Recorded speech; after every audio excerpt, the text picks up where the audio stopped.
Nakumbuka kuna movie kama mbili hivi niliziangalia. Kuna movie moja inaitwa The Tower. Hii movie ni true story ambapo wao imeetiwa mwaka 2016, lakini ilikuwa inaelezea tukio moja Tower kwenda kulondoka chini Marekani kwenye jimbo la New York. Sasa kama ukipewa nafasi ya kuangalia ile movie, jinsi ambavyo inaelezea kwa nini ile ajali ilitokea, mwisho wa siku unakuja kupata picha kwamba kumbe kulikuwa kuna mtu mmoja ambaye alikuwa na uwezo wa kauli yake moja tu kumfanya ile tukio lisitokee, ambao ni mtu ambaye tu wa usalama alifuna kwamba kitu akijifuata tosija, kwa hiyo hiki kitu jisipahiki wengine ile Tower crane isingeondoka. Kuna movie nyingine pia na ile tio mwaka wa 2016. Hizi movie niliziangalia kwa pamoja. Kuna mtu unajua mambo niwekee movie akaniwekea kwa ile hapo akaelekea nyingine. Ile nyingine inaitwa Deepwater Horizon. Hiyo inaelezea ajali fulani ilikuwa kwenye hizi oil. Yes, hiyo ajali ilikuwa kwamba movie jinsi inavyoeleza na yenyewe ile kuna sita sio ndio sana.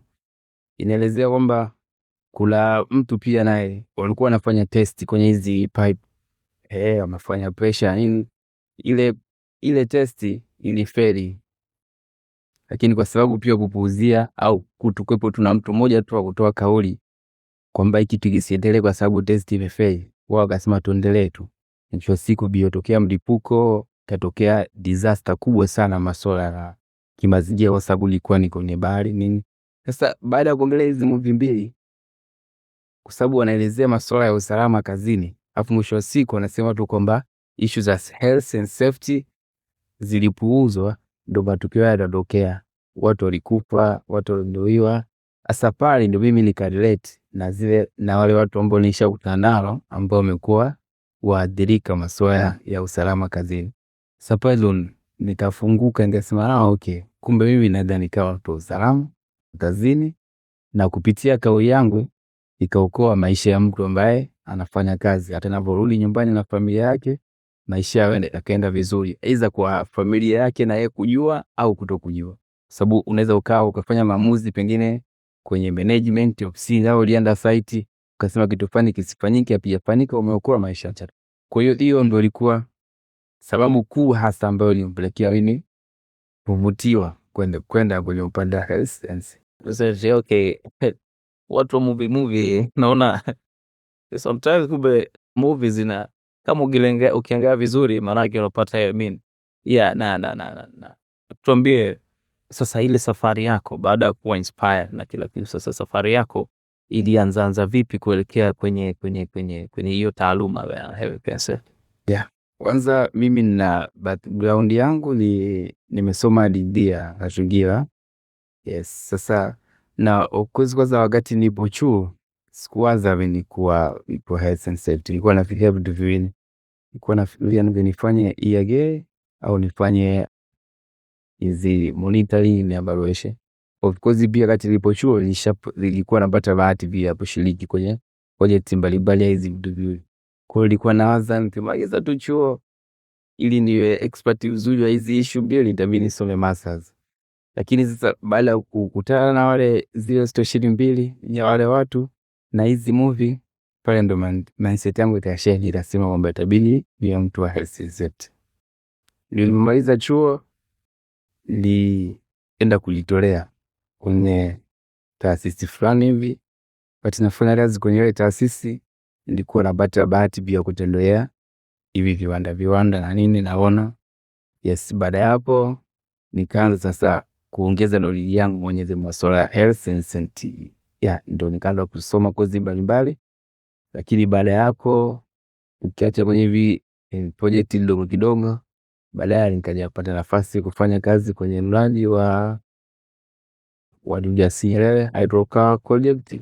Baada ya hapo kufanya kazi ya ufukuzi, baada ya kutoka kule ikaja kunirudiwa. Kwa hiyo safari yangu ya usalama ilianza kwanza na inspiration ya kuangalia kutana na watu ambao wana matatizo wamepata jua kazini.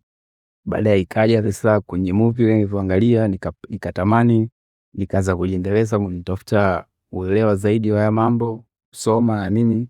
Baadaye nikaanza kufanya kazi sehemu tofauti tofauti. Baba alinikaa na bwana, unafuatilia vizuri, nafikiri kuna vitu vingi sana ambavyo unapata kutokea hii story ama historia ya expert mwenyewe wa mambo ya usalama maeneo kazi, na inaenda kuwa chati pengine kwa Tanzania wengi ambao hawafahamu. Nafikiri Tanzania bado ni kiwango kikubwa sana cha watu kinafahamu kuhusiana na masuala ya usalama maeneo ya kazi.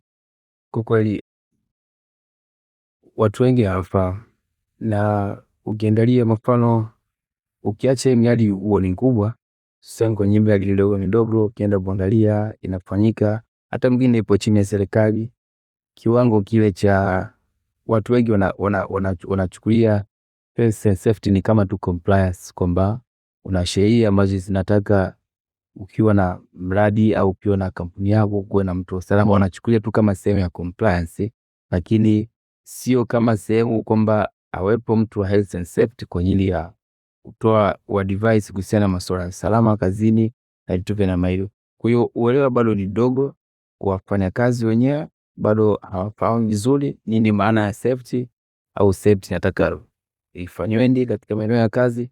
Lakini pia hata waajiri una ambao wanafahamu, lakini pengine wanapuuza kwa sababu wanaona kama vile inawapotezea muda, vingine inawatia ugumu, lakini kumbe haiko hivyo. Of course bado, na kama kuna mindset kama hizo, manake wale wako mdogo katika Tanzania bado iko kuna gap, manake la sehemu zetu za kazi kuwa na watu wa usalama maeneo ya kazi. Na yes, nafikiri nasikiliza mtazamaji hapo anakuwa anapata pia hizi pointi ambazo zitaweza kusaidia katika maisha yake au mazingira yake ambayo yupo. Nipo sasa, hebu tupate kidogo apumzike kidogo, alafu tena tunarudi tuendelee na session yetu. Like and subscribe.